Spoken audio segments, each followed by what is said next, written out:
এবার দিয়ে দেবো আদা রসুন কাঁচা লঙ্কা আর জিরে বাটা।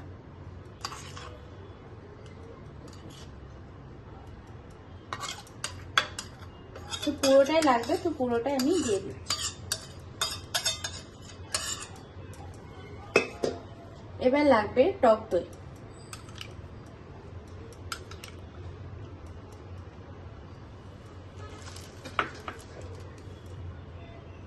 এবার লাগবে তন্দুরি মশলা।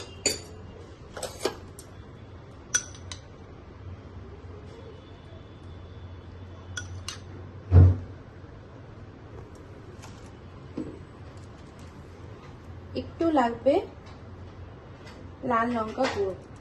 অ্যাকচুয়ালি তন্দুরি যে মশলাটা থাকে ওতে অলরেডি সব রকম মশলা থাকে, তো আমি উপর থেকে একটু হালকা দিচ্ছি লাল লঙ্কা গুঁড়ো, সামান্য জাস্ট হলুদ গুঁড়ো,